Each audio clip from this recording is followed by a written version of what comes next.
Bam. This is Chris Binch, and you're watching the Break It Down show. Hey, man, it's great to get to know you outside of the event. We met at SpyQ. Everybody check out SpyQ. Go to SpyQ.com. Right? I think it's SpyQ.co.uk or something. I'll put the link up here in a second. But that's where you can learn about spy skills. Not getting paid to say this. Really thought it was valuable. Really thought it was a good time. But that's where I met Chris, and I wanted to get a chance to have him on my show because well, one, it's Veterans Day for us, Armistice Day for a lot of other folks, and so I guess I'll just shut up and just say, hey, man, thanks for coming on the show. Let's dig in.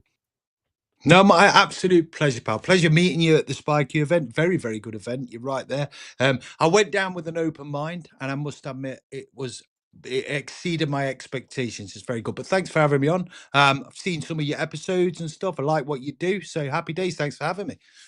Yeah, happy days indeed, man. I like that. I love English sayings. We all speak English, but you guys speak a different version of it that I'd rather enjoy. And not that I'm trying to ape, but I'd like to pick up some of this stuff. So maybe I'll start saying happy days and no worries. That's a great one from Australia. No worries, like you just kind of say, I'm not worried about that. So thanks for coming on, and thanks for the saying that the event went well. It, as you can see, like, it's stressful trying to put all that shit together and make the schedule work. What stood out? Did anything stand out as being particularly awesome, in particular skill, or it's not a commercial for SpyQ, but I'm just curious what you thought. I thought it was all good. I thought all the guest speakers were fantastic, to be honest. I think it was run really well. I took a lot away from something that I probably didn't think I would, and that was the breath work stuff. Because I've been probably like a lot of us, our brains do 1,000,000 miles an hour. So it was good to try and find a way to switch off from the noise. I'm sure you know where you mean. I'm sure a lot of your viewers will know exactly where I'm coming from. And it was nice to just take that away, that meditation part, which surprised me out of all of it. I think everything, guest speakers, the whole setup, absolutely brilliant. I loved it. I had a really good couple of days. Good. How was that fireside chat? Oh, yeah, that was really good. Yeah. I saw you and I were, I was talking and you were nodding at the things I was saying. Just in general, like, we've deployed a lot in this modern time, and we know a lot of people that have. And it's been frustrating, quite frankly. We went out and we tried to do a bunch of stuff. You guys came along with us, and thank God for that, because you guys were all badasses. But I don't know. What are your thoughts? Could we have done a better job? Should we have left that Afghanistan and Iraq alone? I don't know. What are your, now that we're like 20 years adrift from all these things? What are your thoughts? Look, you'll always get the political views that we shouldn't have been there in the first place, but and there'll be a lot of stuff that we never see that goes on behind closed doors. But for the guys and girls on the ground, I genuinely thought we were doing good in these conflicts. I genuinely did. You saw the atrocities firsthand that people won't get to see. So you were there. It was, getting rid of bad guys, for want of a better term. But I think we did good stuff when we were there. It's just as sad now. It's like you look at it and what was it all for? They've gone back into the hands of the Taliban, or other linked factions, if you like. So it's a bit like the loss of life, I think, is the big thing. The loss of life for what now moving forward, Yeah. The you have your show, the Old Paratrooper Podcast, and you have a lot of folks on, and we're beat up. We're used up in a lot of ways. All veterans get that. Everybody who deploys a lot gets that. But this is the other part of that expense is we went and, look, we did things, and not for the better. Personally, a lot of times there's a lot of folks that get chewed up by this machine, and then we struggle with what do we do with them. Well, how about we didn't put them there? And I guess I'm not being political, but like, we can legitimately ask, should we have put a bunch of 18-year-olds on guns and turrets with IEDs flying around in the first place? If we're not going to forget the political part and the nation building part, but if we're not going to reliably be able to redeem some of these folks and they're swallowing shotguns, man, I don't know. I struggle with putting our young folks in that bind if we aren't going to be reliable and repeatable about getting folks back up on their feet and getting them going in a great direction.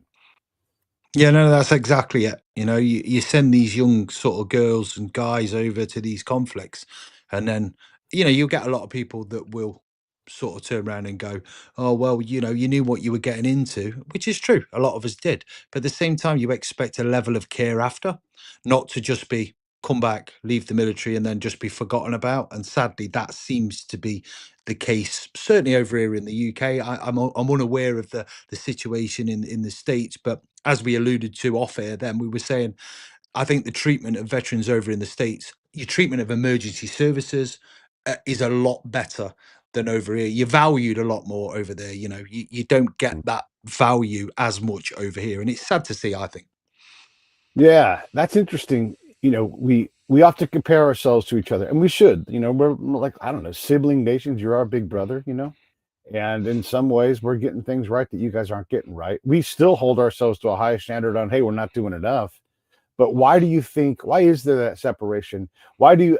And I'm not putting this on you. I'm just going to say in general, a lot of people I've talked to recently from England are like, we'd rather be over there with you guys. And again, not a political statement. I've been told that we have a better president. That shocks me because over here, a lot of us are losing our minds. And I'm not putting myself in I'm just saying us Americans are losing our minds about President Trump. And so like this like disagreement within our disagreement. And here you guys are looking to like, how do I get over to the US? I'm not saying you. How do I get to the US where it's better, where there is better treatment for veterans? Gosh, that I struggle with that to I don't know what to do with that, man. Yes, it is a difficult one. Like whichever president or prime minister you have in power, they've got good and bad. Now, I'm not Mm-hmm. a fan of any of them, and that is the truth. I think they all have their own agendas and stuff like that. But what Sure. Trump seems to get right over in the States is he does, or at least he appears to have Mm-hmm. veterans backed, and he's big advocate for the armed forces, which is Yeah. the main thing that he kind of gets right. I mean, he gets a lot wrong. I'm sure you'll agree with that as well. But for from a veteran stance, he gets a lot right, or appears to, where our government don't. They pay it lip service a Mm-hmm. lot of the time, which is part of the battle. Yeah. Yeah. Yeah, and I don't know what the answers are either. And I think it's fair to say that President Trump, not only gets things wrong, he often gets things wrong on purpose, despite his own success for whatever reason. He loves to shoot himself in the foot and tell you he's going to do it first. So, he is a confounding person who purposely drives people crazy as he tells us he's trying to unite us and take us forward. I was like, how do these things don't all go together? So, yeah, it's frustrating. Let's get back to simple shit. Tell me about the Paratrooper podcast because that I know we can talk about without getting frustrated. So, over the course of my career from a very young age, I've been involved in the military, the close protection, anti piracy, and then more recently, a firefighter. Um, and in all those professions, as you can imagine, and I'm sure your viewers are more than aware, it's the stressful situations you placed in. You see a lot of stuff that's not necessarily Yeah, great, and over time, it starts to affect people. So I've lost a number of close friends, colleagues in all those industries that have sadly, attempted or have succeeded in taking their own life. Um, and it's a case of I felt I could do something about it. I wanted to do something about it. I felt compelled to do my bit. Now, I didn't know exactly how to do that, but I thought, well, if I can air stories of veterans and get their voices heard. And the whole idea was if I can get big, tough special forces soldiers on, paratroopers, marines, all sort of arms of the, branches of the armed forces to talk about their experiences, then I thought everyday people would look at them and go, well, if they can talk about it, then surely it's not a bad thing. And it will get, well, the right. idea was always to get people just opening up and admitting that, there may be a problem and to seek help. And there's no embarrassment about that. Get rid of that Yeah, stigma surrounding it. So that was the sure. major idea with the podcast. Man, that's good. It's we are a stubborn lot. We have a pretty robust VA here in the States, but I would say like 30% of us participate, you know, and it's like we have this system that is desperate to try to solve our problems. Now, are they good or bad at it? That's a different conversation. But we don't think we need help. We don't want to take something from somebody else. But we're a land of plenty, and if you did the job, you have this contract. We're going to help you on the back end, and it's tough. Like let's say that you were an American, you came to me, and I'd be like, "What are you rated at?" And you're like, 10%. Like, what the fuck? How many times did you deploy? I got 4 years deployed. Like how in the world can you be at 10%? That's not even possible. Well, I'm fine. There's nothing wrong with me. And I'm like, today, were you around any chemicals? Were you at Kandahar where they had that poop pond and you just breathe shit all day long? You think maybe there's a problem from that? You think burn pits and all these class action lawsuits, the hearing stuff, you think none of that's going to ever get you? And then they're like, oh man, I hadn't thought about all that. Remember that time you jumped off that 5-ton truck and you rolled your ankle? Think that's going to be a problem later on? And then all of a sudden you think, God damn, combat was hard. but we struggle to like accept that weakness. And it's not weakness. We are rugged. We have done the job. But also, every single person who deploys gets injured in some way, mentally, spiritually, physically, all of them at the same time. It doesn't. And that's the standard. Does everybody walk out hurt? No, probably not every single person. But that's the standard. Is what happened to this person? They went to combat. How do we help them? And that's what the VA is for. And we are tough to get to go through those doors. Yeah, no, absolutely. And it's the first sign is accepting that there's something wrong, because like you quite rightly said, as veterans, we just crack on. It's in our Yeah. very nature from our military training just to get on with it, get stuck in, until then it's Yeah. the point. What is the point when you go, well, actually, I can't just carry on. I need to seek out. And I had it described to me on a recent kind of visit to my doctors. I had an anxiety attack. I've never had an anxiety attack in my life. Yeah. And within the last month, I've had two, just through various things. And what's happened is the doctor was the best analogy I've ever heard. We've all heard of the jug half full, or the jug gets too full and overspills. He worded it in a way that I really kind of rang true to me. And he says, Mm. imagine this office that we're sat in. I've got it just the way I want it, nice and clear. I know where everything is. And then someone brings in loads of boxes of shit, just crap in boxes, Mhm. as in junk paperwork, and starts bringing it in. For a while, I can put a bit under the bench and it's out the way. I'm not focused on it. And then some more will come in, and then it's in the corner of the room where I can see it. And then I'll eventually have to take stuff out that I really like to fit all this crap in. And then eventually I'm just surrounded by clutter. And he was like, you need to declutter, and your brain is no different.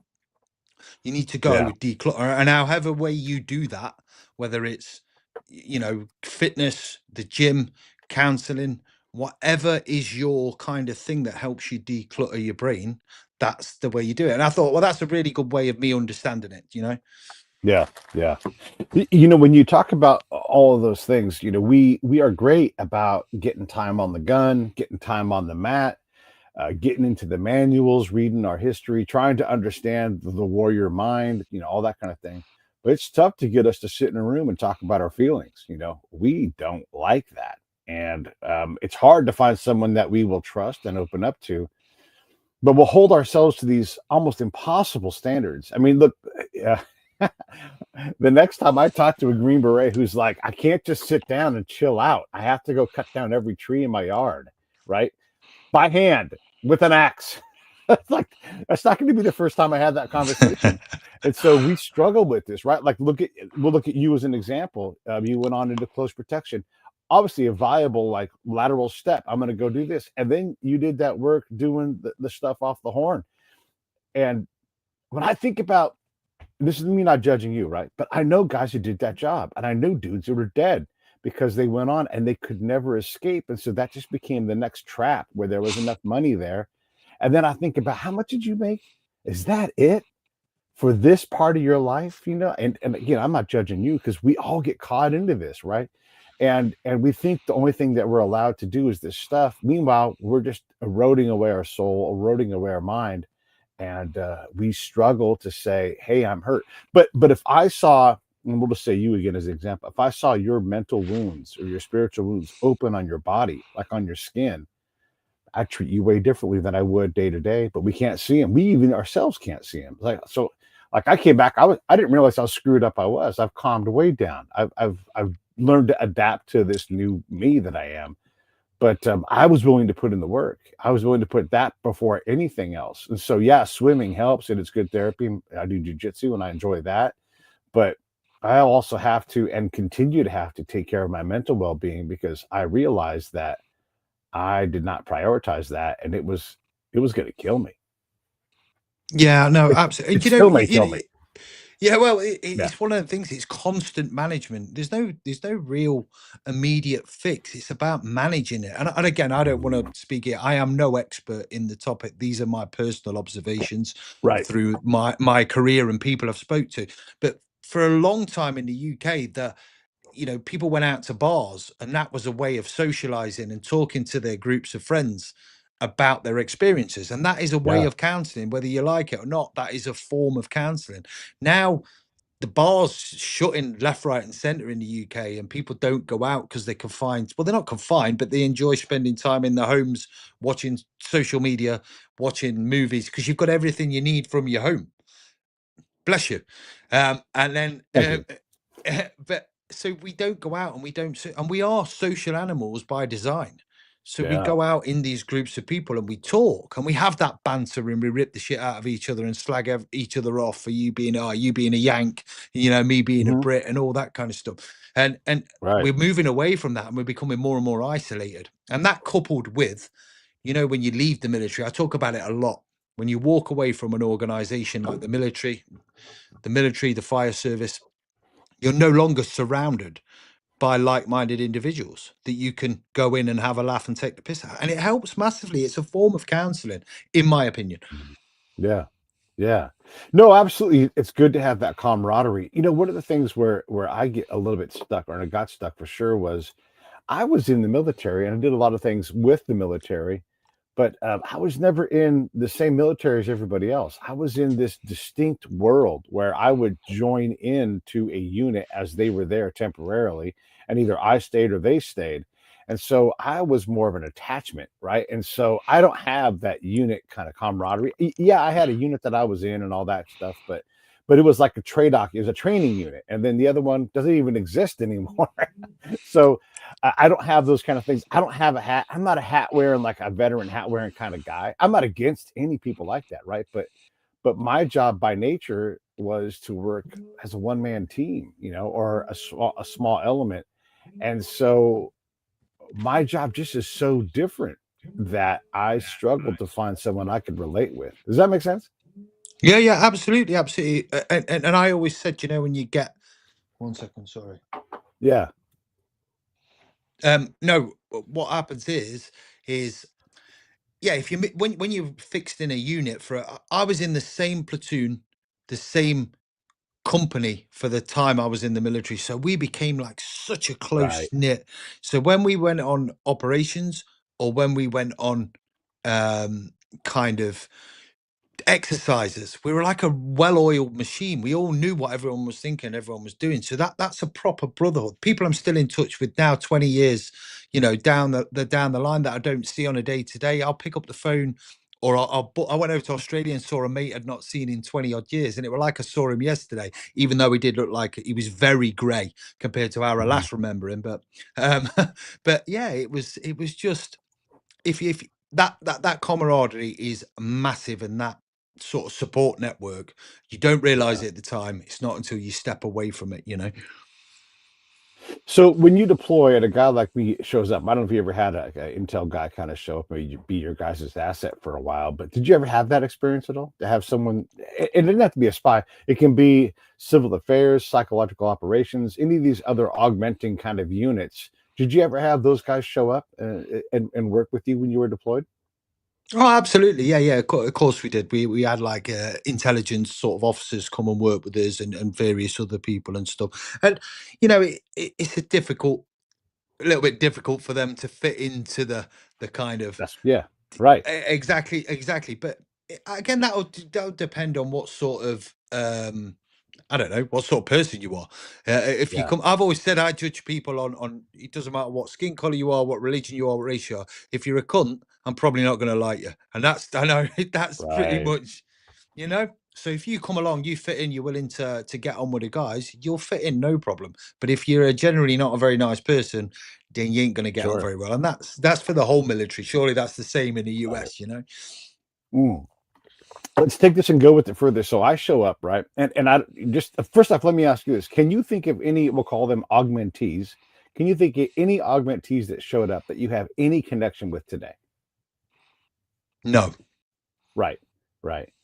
And there's no fault in that on your part, anybody. That's just how it is, right? Like you're there, I'm there. Maybe it's 3 months we cross over. We do a lot of great work together. You might go out and trust me 100% on combat patrol, but then I'm not in the the King's Guard or whatever it's going to be, right? Like I just don't belong to that group, and so unless I make an effort to reach back into you guys, or if I imagine if an augmentee showed up on your guys' Facebook group page where you guys are a well-oiled machine and you're all and I'm not part of that group because now not only okay maybe the guys that I knew, but that's 2 or 3 dudes.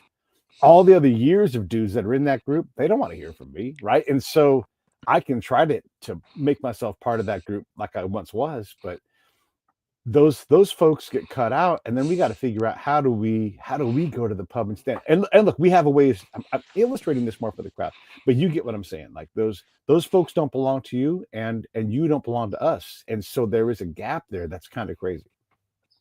No, absolutely. Yeah, I get where you're coming from because also your very nature of your role is almost to be like the person that kind of does what he's got to do and then leave again. You know, you have a purpose. Is Right, almost not to fit in with the guys. I don't mean not fit in on a personal level, right, but you're not meant to. You've got your own role to do. So by yeah, the very yeah. nature of your work, you're almost isolating yourself from the brotherhood, if you like. Yeah. And frankly, I don't have time for you all. Like I've got to do my own prep. I've got to do my own mission work. And that's amongst you, right? I'm on the patrol with everybody else. And then after that, I got to go recover from the mission and do my writing and then talk to the boss. Boss says, right? And so by the time it's all I want to do is go to bed after that. And so yeah, we might hang out during a patrol and talk, but that wasn't my job. And so, especially the young bucks, like I would go to the gym and work out as much as I could, but even then, So you're I'm working out, you know?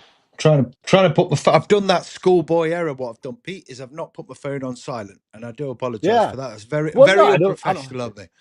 Eh, it's all right, man. We'll get by. Is it? No one's shooting at us today. It's Veterans Day, man. We get to do what we want today. Anyhow, I guess what I'm saying is yeah, like the nature of these conflicts is that, and so within our world, it is a little hard depending on how you get isolated out because the isolation I think is dangerous because you come back and I'm illustrating a particular kind of person. But if you fall away from the unit, if you fall away from that mission that you had when you knew what to do and you became a well-oiled machine, and now you're, I don't know, whatever, guarding a inanimate object for not a whole lot above, living wage, and you're like, what the fuck am I doing here? I'm by myself in the middle of the night. No one's accounted for where I need to go to the bathroom. And I'm watching a cell phone store, you know? And I got a gun because my job requires me to have a gun to guard this cell phone store. But if I use this thing, I'm going to court because I'm the butcher of the cell phone store, right? That shit gets scary, man. And it puts people in a bad headspace and it doesn't allow them to deal with all those boxes of shit.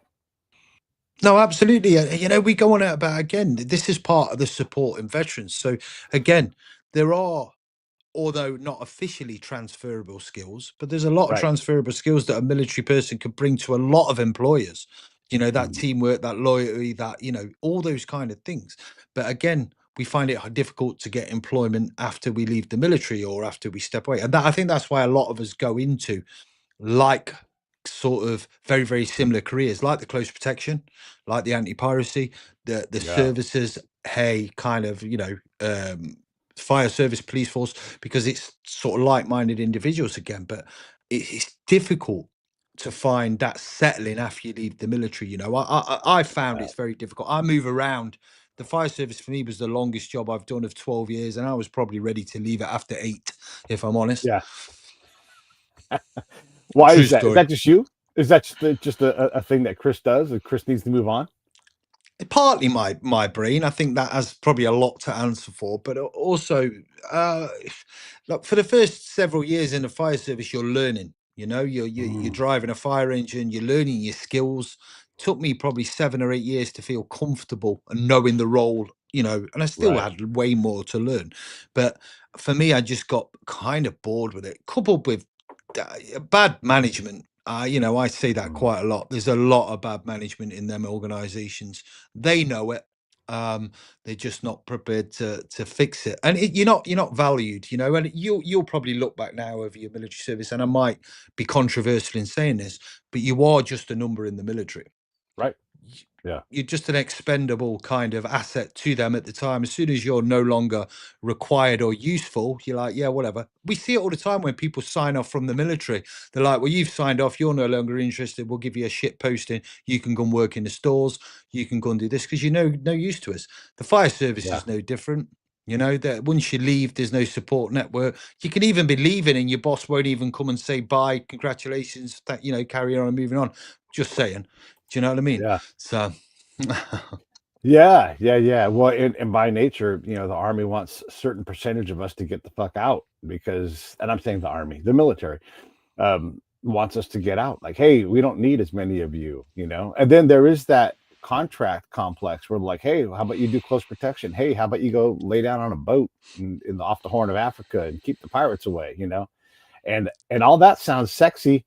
And I'm here to tell you, anybody watching, having to do sniper details on boats off the Horn of Africa is not the sexiest job in the world. You will make money, but goddamn, that money. I know I'm just going to say from my point of view, Chris, when I had offers for jobs like that, not that job, but offers similar, that money was intoxicating, and I would go crazy, and I would blow it as fast as I could make it, almost, and I would make horrible decisions about the kind of person I was because I was so desperate to live. Fuck, man. Here's the thing I used to do. I used to ride my CBR 1000 when I lived in Las Vegas. And when I came home, one of the things I would do was go out and go as fast as I could on a thing, 100, 130, 140, whatever. And I put my feet on the ground and just have them kind of hover on the asphalt as I was going along so that I knew I was fucking home, man. How crazy is that? But that, yeah, well, we all know dudes like that. That's not that crazy to us. yeah, what it is, it's again you're craving, and how bonkers is it that you suddenly going from those environments where it's all adrenaline.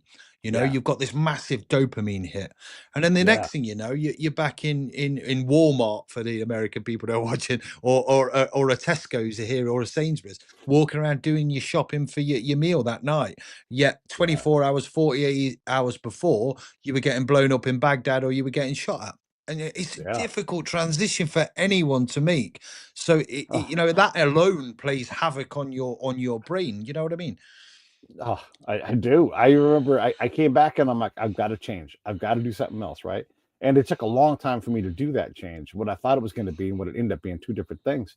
But I was in Sacramento, and a very good friend of mine, she convinced me to try yoga. And I'm like, yeah, that's like the opposite of me.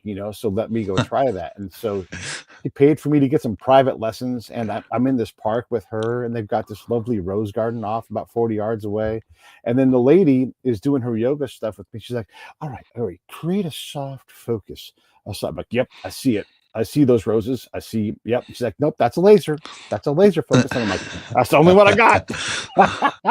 She's like, soft, soft. And I'm like, there is no soft here. There is no soft. Everything here is bull.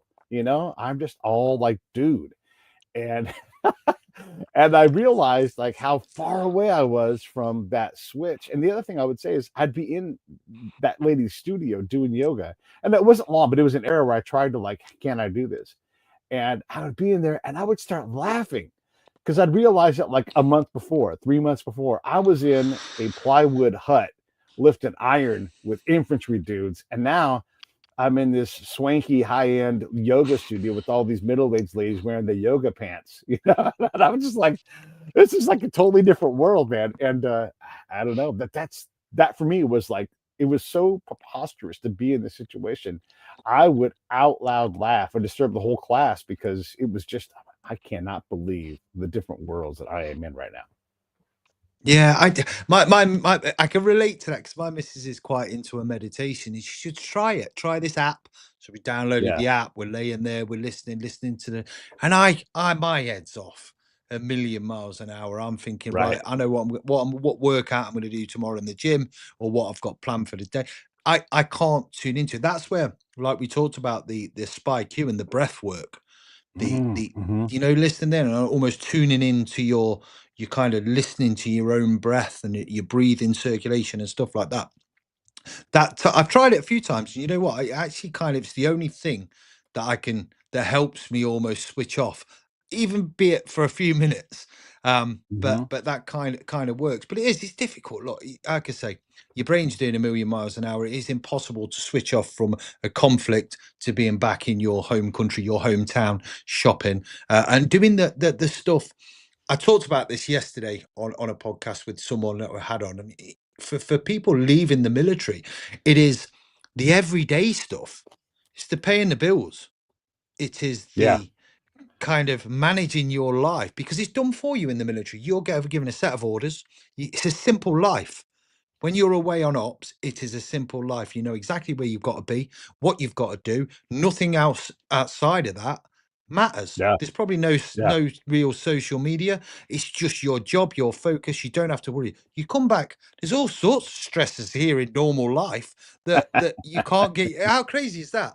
You'd much rather Yeah. be in a theatre of operations where there's a fear of death and being shot at and on patrol and all that kind of stuff, but you're absolutely useless when it comes back to walking around and doing a day's shop or planning your day and paying a bill. It's just hard for people to get their head around, I think. Yeah. Yeah. And I resonate with this because, and I would tell my friends, I'm like, I've never really done this as an adult, whatever this is, right? Like, that's just sort of, where my world was at. But I didn't have to do my laundry. I didn't have to cook my meals. Didn't have to I really didn't have to pay my bills for the most part. And so some of this stuff was taken away from me because my job was to be off the camp and doing stuff. And so when someone's like, "Hey, let's make a roast or let's brown some meat," I'm like, "Make a roast? How do you? I know you put the oven on roast, but that's where I mean, I can watch it. Like, what do you mean you've never cooked a roast? What do you mean you've never, whatever these obvious things are?" And I'm like, I haven't done that stuff, right? Like something as simple as just making a roast on a Sunday. Nope. Nope. No, no, no. I'd have to look every step up from scratch, and you would see an absolute kid, not a man. You'd see a kid like trying to cut the right way. Yeah. But that was our world for sure. Yeah, you put me at a house fire at 2 o'clock in the morning where there's people hanging out a window, and I'm calm as a cucumber. I am like, yep, Right. I will sort this right Yes. out. It's no problem. You know, cutting Yeah. around, I know exactly what I'm doing. You put me in the kitchen cooking a roast dinner, and I'm the most stressed out man on the planet. I am throwing pots Yeah. around, I'm swearing because I've burnt something and I can't manage the time. It's just, it is, I don't know. It's weird Not the things that manage the stress time. me out and the things that don't, you know. Yeah. Man, oh man, that is all true. I cannot manage the time. I get food where food is never supposed to be in the kitchen. I mean, it goes up. I'm sweaty. All my cortisol's dumped into my body. My brain's like, it's action time. And I'm like, it's really not. We're just making dinner. Why do I have to gotta go crazy? Just like when I did my presentation, my combat brain kicked in and it just flooded me with cortisol and adrenaline, even though, and I don't get nervous about speaking in front of crowds, but my body was like, boof. And it hit me. And I was like, I cannot calm down. I was keyed up, and nothing I can do about it. Like when I go remote and I set my show up, I got cameras and all this stuff. I am calm as can be, but my body insists that I be keyed up. So I got to take my other shirt off. I got to wear a second shirt so I can calm down and cool down. But that's a result of my time in combat that I've recognized is that my body, when it senses any kind of danger at all, it's just off to the races. Like I'm at a 2 a.m. fire and I'm calm. I could talk like this, but I know like my body is like, no, you're not. We're in danger. We're in danger, and it's crazy how I have to adapt to it. And I don't always successfully do it because I didn't know I was going to get so keyed up at SpyQ. And I still think I did a pretty good job of my presentation, but I could not get my physical body to match my mental state. And that's a very good point, actually, there that you mention is because you think you're fine. You know, when we go back to the mental health, you think you're Yeah. fine. So I'm going, but the stresses and anxiety and all the things are manifesting themselves in these ways that are completely alien. So I was saying to I'm absolutely, I don't feel stressed. I never feel stressed. Genuinely, Right. never feel stressed. But my body, on the other hand, is saying you are proper stressed out. And it's took something like my transition from the fire service into my new role with the podcast and the sponsors to for my body to go, nope, it's too much, you can't take it. And it manifested itself in these I can only say bizarre for me anxiety Yeah. attacks. And Yeah. I've always, and rightly or wrongly, I've always dismissed things like anxiety attack and go, oh god, yeah, well, is that even a thing? I can assure anyone that's watching, if you've never had one, it's one of the most horrible. I thought I was having a heart attack, sweating, Yeah, chest pain, couldn't breathe. My yeah, missus was sat holding my hand and I was shaking. And this was just my body's way of manifesting the stress had got too much. And it was, that was the point. Only 4 weeks ago that I realized I've got to do something that enables me to switch off and kind of correct this kind of yeah, issue. Otherwise, you end up with burnout. People end up with breakdowns. People end up, like I've said yeah, before, man. it gets to a Yeah, point, you end up in a dark place, and then, like I say, we talk about people end up attempting to, or succeeding in taking their own life. So yeah. you've got to be very aware of it and your own kind of body and what makes it tick. And it's And that's got to something I be, have learned. yeah, no, and it's got to be a managed practice where you allow yourself to fail. Like, look, I go rolling jiu-jitsu and everything when I'm doing that stuff. And I know techniques, I know things, but I don't know Brazilian jiu-jitsu, so I can survive because I'm big and I'm strong, but I'm also old, so my heart starts beating. But if I don't practice, if I don't work on the technique, I'm not going to get any better at that stuff. And so I've got to approach the same thing where, like I am keyed up. All right, I'm going to work my breath work. I'm going to do this. But again, like we struggle with that because it's not something heavy. It's something light. It's not something. It's impossible. It's something that's totally doable. I used to. I don't do as much anymore, but I used to do what I call micro meditation, where like I'm at a red light. Instead of looking at my fucking phone or whatever, I would just do like a quick meditation to kind of reset and kind of take some tension out of the balloon, even if I didn't need it. And it was a great practice. I should get back to it and just like, oh, I now for this next 30 seconds, for these next 4 minutes, whatever it is, I'm just going to meditate real fast. And I found a lot of value in that, just like resetting my brain, even just knowing, hey, everything's all right, and then move forward. Yeah, yeah, again, exactly right there. What you say, what we do as veterans is we Yeah. plow ourselves into something that's physically demanding because it gets that dopamine hit. So with yourself, Brazilian Jiu-Jitsu, I'm looking into that now because I boxed for years at heavyweight. And Yeah. I've now I'm 45. My brain thinks Yep. I can still do it. I'm like, oh, Yeah. I'll go in there and fight tomorrow. But my body's like, no, listen, you old Yeah. fart. You can't do it anymore. You're gonna Right. injure yourself. So that was my main focus for years. Go absolutely hammer myself in the gym, box, come out breathing out my arse, sweating, and that was my release. But then all of a sudden I Yeah. can't do that anymore because my body doesn't like it. I'm suddenly thinking, right, what hobby do I do? Same as running. I used to run a lot, but I've got that many injuries now that that's not a Yeah. thing I can do. So Not a it's thing. about it's just adapting, and all those Yeah. parts as you get injured, as you get older, these all play havoc on your mental health as well because you suddenly Yeah. feel like, oh, I can't do that anymore. And it's just about having a constant focus with me. I'm sure that's the same for a lot of people. I talk about ADHD a lot. I'm a big advocate for it. You will get the people that will criticize because it's now fashionable to have it. People, will say it's not a thing, it's just a naughty kid syndrome. Well, again, when you go down the route of in researching it and understanding it, and I did probably 6 years ago, I've always had these doubts that my brain operates a little bit different. My partner pointed it out to me. She was like, I'm not being funny, but have you ever thought about going and talking to someone because your logic of thinking is a bit weird? Not weird, a bit, it's sort of Yeah. different. And it answered a lot of questions when I went down that route as to why I learn differently from everyone else, why I fidget a lot, why my brain is doing a million miles an hour. And I think it's very common in the veterans community for people to have ADHD, almost because it's a lower level of dopamine than the general public or people that haven't got it. So every job you do, you search for a job that will give you, or a hobby that will give you a boost in dopamine. And that's why they tend to be calmer in stressful situations. Because when Yeah. everyone's dopamine and something happens, their dopamine shoots through the roof. They can't think straight. They don't know what they're doing. Someone with ADHD, that just brings your dopamine levels up to that of what normal kind of, the normal sort of person's dopamine level. So all of a sudden you're operating at a cool, calm because your dopamine's not spiking, it's just come up to normal. So there's a lot of things with that people don't understand. And I think it's quite common in the veteran and emergency services community that people have ADHD. Yeah. For whatever reason, I've realized I'm a fidgety person, right? I have a lot of energy. And so, and I never realized that I was more fidgety than the regular person. And there's just some physical things that I can do. So if I sit down and I start to get my legs start bouncing, I just open up my knee joint a little bit and take it from 90 to like, I don't know, closer to closer to 180, and just relax that joint.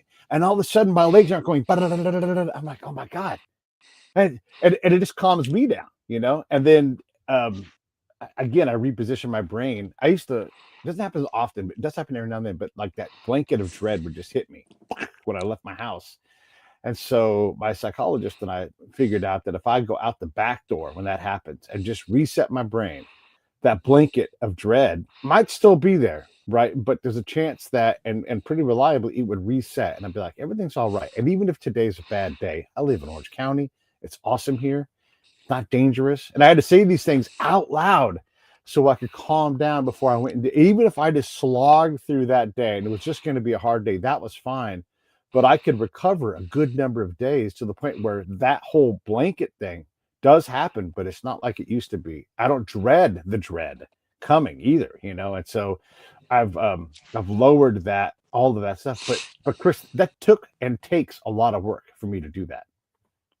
Yeah, well, that's point proven about what we're trying to say. You've got to take the steps, whatever Mm. the issue you have, or whatever problems you're kind of struggling with. You've got to take them steps to fix them. So you took the steps to reach out to a professional, and took sort of made little kind of almost micro adjustments to your Yeah, life that enabled you to cope.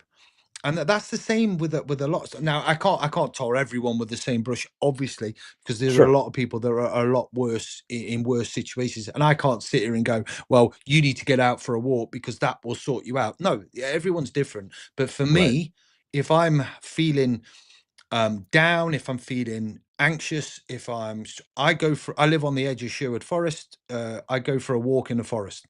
I get up early before first light, and I go out and I walk for an hour around the forest. I don't have headphones on. I just walk, and I'm in my own head. I'm in my own thoughts. And 9 times out of 10, even 10 times out of 10, I say, I come back and I feel like a different person. But that's my coping mechanism. Like for you, you've just said yours was just a simple, for one of the things, was a simple adjustment going out the back door that helped you adjust, helped you take the steps to, kind of sort of cope, if you like. Yeah, yeah, yeah. Boy, I love the thought of walking around Sherwood Forest because here in America, that's where Robin Hood is. And we just think about a cartoon from Disney from the old days, and so it's neat that you actually have an actual Sherwood, an actual. Obviously, it's a real place, but we never think about how wonderful that must be. This wonderful place of tranquility and beauty. Yeah, get off your phone and let nature do nature's job, and it really is curative. Hey, I want to ask you this. So in our world, and I'm going to be a little unfair to all of us here, we get a little judgy, right? I try to not be this way, but like I fall into the trap.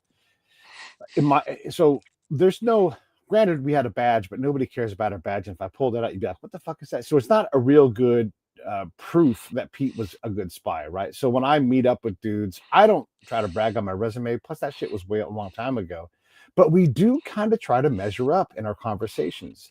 um, like, where did you go? What did you do? How badass were you? All this kind of thing. And I think also there's a tiering where like folks who legitimately went, they were said, asked to do these things on camps, and they'd never left the camp because their job was to make the camp run. Like if you were a 22-year-old kid and you were in charge of the people who were trying to run the mayor cell, man, you might feel like you did nothing, right? And that you don't deserve any kind of redemption. But the reality is if they didn't run that mayor cell for that camp to make sure that we had food, water, electricity, air conditioning, all that stuff, we would have spent a whole lot of time not going off the camp because we would have had to take care of ourselves first. So there is a hierarchy that we tend to put ourselves in. Do you find yourself kind of drawn into that at all, or what have you done to get over that? Because ultimately, I don't care what job you did. Did you go? Did you do the job you were asked to do? Were you great at it? Great. That, that's way over the bar. Like you're way above the standard. Yeah, but look, I always say I've done. more than some, but not as much as others. And that's as Right. simple as I can put it. There'll always be someone that's done more. I never went to the southern Afghanistan tours like a lot of my friends did, where the fighting was like, I was out by then working on the close protection circuit. So when Right. I say I've been to Afghanistan, I have. I did the Kabul tour in 2001, 2002, which was, I'm not going to say uneventful, in a way uneventful as far as like skirmishes with Taliban or enemy troops and stuff like that. Yeah, it was, but it was still a threat. But nothing like the tours that the guys and girls did in Afghanistan in the later years, 2006 onwards. And I never claimed to that. But what I did learn when I was in the parachute regiment, it's grilled into you that you are drilled into you that you are the best of the best. You are the Right. best soldier. That's what creates that kind of Mm. elite Mhm. unit. But it's not until you come out and work with other units that you get to see actually there's good and bad everywhere. And I always say it, some of the best soldiers I've ever worked with have been in different units that you'd never expect. And some of the Right. worst soldiers have come for some of the elite units. So it's never a thing. But I think in hindsight, and as I've got older, I don't like, I'm more in awe now of people that have done more. Whereas before I'd be a little bit like, that's just young and it's sort of, I don't know, immaturity, I think. And Yeah. I'd look at Yeah. people and go, oh, well, you've done that. Well, good for you.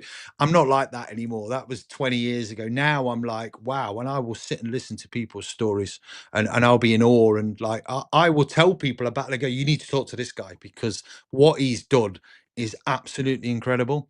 Mhm. And that's what I kind of do. Part of the podcast is getting these stories out from Yeah. legends that need to be heard, so the people Yeah. genuinely realize what these individuals have sacrificed throughout their career for Yeah. if you like, without a corny term, the greater good. Yeah.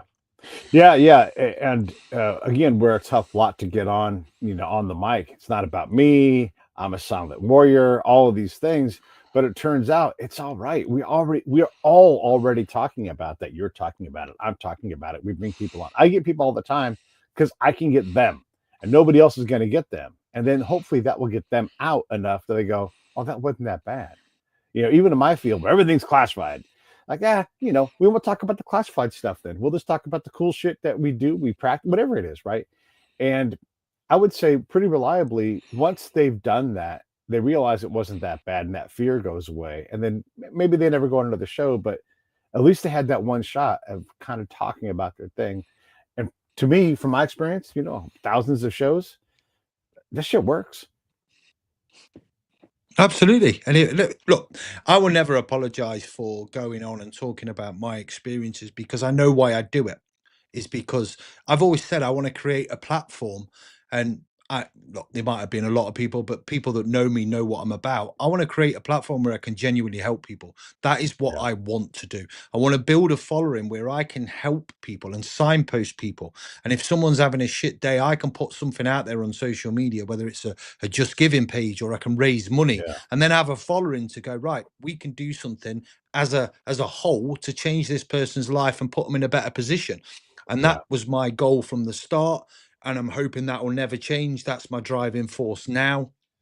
It's just to kind of, I've done some pretty cool stuff over the course of my life. I've Yeah. got no real regrets about what I've done. I've enjoyed it. It's been good. I've been all over the world doing what I do. But now I'm in a position where I really want to give back. Comfortable. I'm happy, financially okay. I've got an absolutely stunning fiance that we're going to get married next year. Three beautiful kids, and a grandson, and life is good. So Yeah. now I'm in a position where I can give back and I genuinely want to help people in whichever shape, form, whether that's just sharing a post, whether that's just giving someone advice, whether that's going on a podcast, whatever it is, I will make Mm. time to help Yeah. someone else. And that's just where I'm at. It's just like this thing. And I think you get a lot of, for selfish reasons as well, because that makes you feel better as a person as well. So I will never Yeah. apologize for that. Yeah. One of my biggest things that I figured out was I needed to be of service to folks. And so, like, let's say, I don't know, let's say you came to the States and then you did whatever you did and had nothing to do with me. We didn't get a chance to get together. And you're like, hey, I'm headed back. And you're in Southern California. Like, let me come get you and I'll take you to the airport. Like, why would you drive an hour out of your way to take me to the airport? I'm like, because I can and I want to help. And if that's our time, we get that hour together, well then I want it. And that has kind of unlocked a lot of that busyness that I need to have, and just my emotional side that just gets so crazy that if I am not helping someone, I feel like I am a useless piece of shit. I laugh as I say it, but that's the honest internal monologue, and I believe myself, And so being helpful to people, and the next time I pick up somebody from the airport, or take them to the airport, won't be the last. It's one of the things I do. If someone's moving, hey, I'm big and strong. I have a truck. Put me to work. I'm a master at moving couches. If you and I had a couch on our hands, that shit would get moved, right? There's no doubt. And so, and I realize how valuable that is to somebody who's moving, because they're stressed out. But moving is, to me, is just, that's a simple, that's called alert, assemble, upload. I know how to load a truck. I know how to do all these things. So yeah, let me help, or not. But the offer is there. And so I love doing things. This will sound crazy to a lot of people, but I love taking shit to the dump. I got a pickup truck. You got a bunch of stuff at your house? Let me take it to the dump for you. You'll take my stuff to the dump. And we're not talking like loose trash. We're talking about like all the crap in their garage or whatever. Like, yeah, I'd love that. I love going there and getting rid of that stuff. And I'm not going to lose money on the deal. Pay me to go to the dump, to the charges. But yeah, I got 2 hours for you to go do that. I would be thrilled. I love going to the dump. I love it. But there's small things. They're just small things that make a Yeah. big difference to other people. There's a big Yeah. picture in my kitchen, and I've posted it before. My missus actually bought it, but I see it every day. As soon as you walk into my kitchen, it's there, and it says, "In a world where you can be anything, be kind." Now, Yeah. it's such a simple phrase. It takes nothing, and I've not always been that way. Obviously, Sure. you mature and you get older. I'll be honest. I've always deep down been a nice person, but I wasn't always willing to necessarily help people on the level that I want to now. I think that again comes with maturity. You probably agree with me that Mhm. one, Pete. Oh You yeah, have for your own sure. Yeah. shit going off. You're too busy or you can't be bothered. But like, and not only that, I'm a big believer in karma. It comes around full circle. If Mm, you're a nice person and you help people, it will come back at you. And it's just a big circle of just help. And I know it sounds very spiritual, and I'm not that way, but it is a simple philosophy. And I think a lot of people could learn by just helping each other any way you can. Something yeah. that's dead little to you might be absolutely massive to that person. So I'm a big believer in that. And hopefully I'll continue to do that and help more and more people as I go and stuff like that. Yeah. Yeah. Yeah. Yeah. So we get to meet each other, but we don't actually talk right away, right? Like, I think we didn't really even get much of a chat until after the fireside chat and everything. How did you read me when you saw me? Like, before we talked, before I ran my mouth at the fireside chat, how did you perceive me? Did you think I was a military guy? What were your thoughts? Did you have an impression? I got the impression that you were military, but I didn't think you was like as in like troop infantry level. I thought Right. you had something different about you. And obviously them again, one of the beauties of, and believe it or not, you can do your research. One of the beauties of ADHD is you've pretty much a really good kind of judge of character. So I have a very good knack of figuring out people pretty quickly. Or I like to Yeah. think I do. I don't always get it right. But there wasn't anyone I really met at that whole spike of convention, SpyQ, that I thought, nah, I don't like the side of that person. Everyone Yeah. around seemed really, really nice. I don't know if you got them vibes as well, but everyone seemed nice. Same. Everyone Yeah. was dead Same. chatty. Everyone was willing to help. And the networking side, like you straight away, we said, oh, we'll have to do an exchange on podcast. And I was like, absolutely. So hopefully you're going to come on my podcast in the future and we can chat Yes. about your career and what you've done over the course of your career without the classified stuff, obviously. Yeah. Um, I don't want to be liable for anything and be sued by the American government. I can't afford it. I can't Yes. afford it. Right. Um, Me neither. so, so yeah. I again, I take people as they come. If you're nice to me, and what I tend to do, and what I've learned as I've got older, I don't know about yourself, Pete, but um, I don't listen to other people's opinions. I Right. used to, and if everyone would Yeah. go, "Oh, this bloke's an absolute, he's a dick or whatever," I'd weigh them up myself. And there's a lot of people I get on with and go, how do you get on with them? And I'm like, well, they're absolutely sound with me. And I think that's the best way to be. Don't judge people by other people's opinions, judge them Yeah. yourself. So Yeah. Yeah. That said, you know, there were hallmarks when I saw you. big, strong dude, obviously in shape, tattoos. I'm like, oh, this guy is someone who's probably done some things, right? And also I know like the character and the nature of the people that came because I talked to Gavin, but let me is there anybody who doesn't know when Chris shows up in the room, you're going to notice him, right? Because you're a commanding presence, and I'm like, oh, that's someone I'm going to talk to at some point. But I'm going to do other stuff too because I already know we're going to get along. Like you, like I read people, right? And so I already know we're going to do fine. And I also was trying to keep kind of a low profile before my talk because I didn't want everybody to know who I was, so that what I was trying to pull off would be polluted. But anyhow, um, yeah, man, I just I appreciate you going into that with me because it's easy to just think that as we walk through life, our perception of how other people perceive us, is easy to get wrong. And it's important that we understand that. And there is some evolution, it,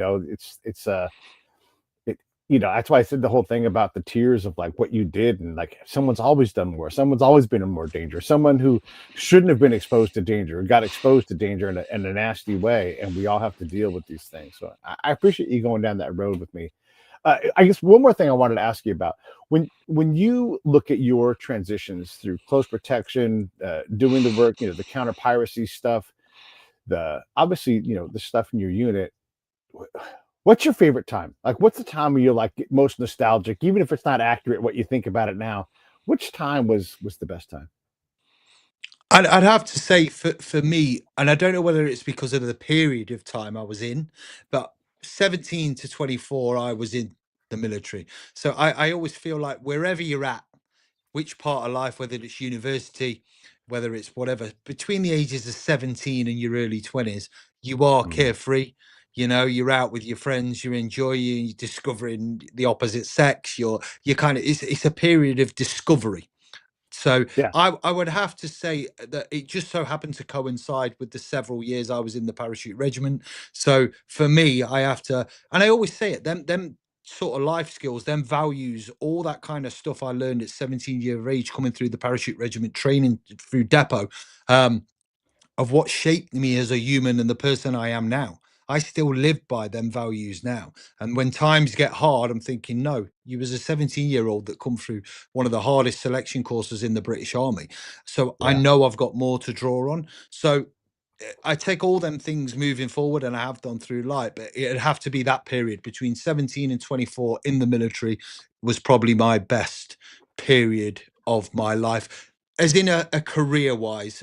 Personal level, obviously, meeting my current fiance is up there, the birth and that of all three of my children and stuff like that. But from a career perspective and a period of time, 17 to 24 for me in the military. right. Yeah, What about yeah. And yourself? it's well, I think about that, and gosh, there were so many eras. I didn't particularly care for the units that I was in because military intelligence isn't great on leadership, and we're all a bunch of wildcats, right? And so we're all going doing different things. So I didn't have that unit camaraderie. I had friends that I was comrade, but it wasn't like top down. It was like community, right?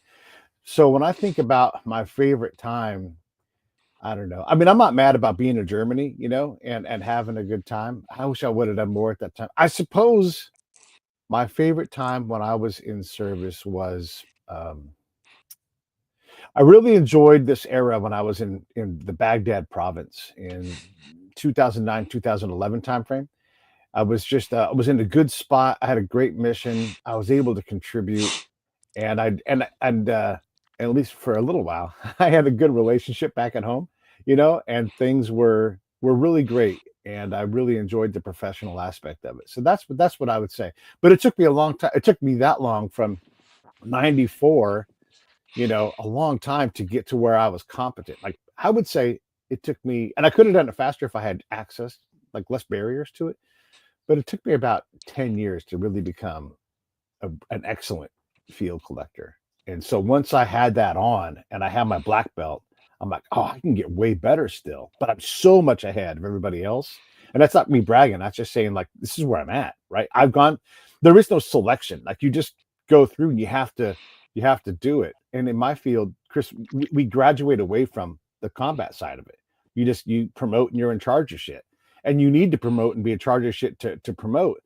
and I got to stay at the ground level. And so I just got better and better and better at that. And so I'd realized that, I would go and let's say I was going to go work with a Green Beret team or a SEAL team or whatever it was, and even if it was just temporary, they would want to put me through some kind of a murder board, and I would volunteer, like, hey, you want to put me through a murder board, to get access to your patrols, whatever it is you guys think, because I knew that when I started talking about how I collect, they'd be like, oh, what the fuck are we talking about? Let's go on a patrol. Like I knew how to grapple that part of the problem Yeah. out of existence, and that was really cool to have those keys and a car, figuratively, that I could go, this shit works. And I know I can help whatever team, whatever asset, whatever unit. I know I can help them be safer, be better, and to diminish what the enemy could do. I knew I could do it. And so that time, I really kind of started in 08 to 2011, right around then.